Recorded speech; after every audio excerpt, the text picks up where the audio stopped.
EQ 2011. I'm going to be showing the world of Tatooine here at E3. Tatooine is obviously one of the most iconic and coolest worlds from the Star Wars movies, and so therefore we wanted to show it here and show some of the changes we've made to the game since we last showed at PAX. So right now you see a horde of other players all surrounding this booth right here. In fact, this whole room here is all the computers are linked into the same zone, so it kind of gives you that MMO feel, the fact that you're playing in a virtual world with thousands of other players at the same time. So now the big thing that Star Wars The Old Republic is bringing to the MMO space is story. Story is something that MMOs haven't had, and it's something that we at Bioware feel is one of the pillars of role-playing games in general, and it's something that should belong in an MMO, so that's why we brought it to Star Wars The Old Republic. And when I talk about story, I mean all kinds of different things. I mean the fact that we're going to have fully voiced characters, that your character will be fully voiced, that there'll be cinematic scenes whenever you get a quest, that you'll be able to make decisions in the story, and those decisions will decide whether you go to the light side and dark side, and will determine how your story unfolds later on in the game.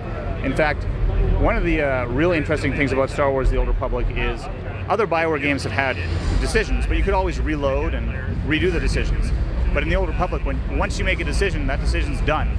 You can't go back and redo it. So there's a lot more thought that has to go into, whether you're going to kill someone or spare their life, because you can't go back and change your mind later on.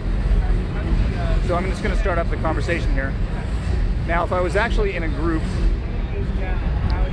this is a multiplayer enabled conversation. So if I was in a group, there'd be up to 4 players in a conversation at the same time, and each of the players is able to make a decision on what he's going to say, and then a roll is made, and whoever wins the roll, and that roll can be adjusted according to certain abilities or items that a player has, whoever wins the roll gets to actually say the line to the virtual character, to the NPC.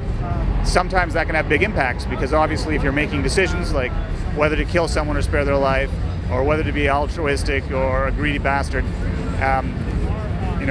the decision can impact other people's experiences. So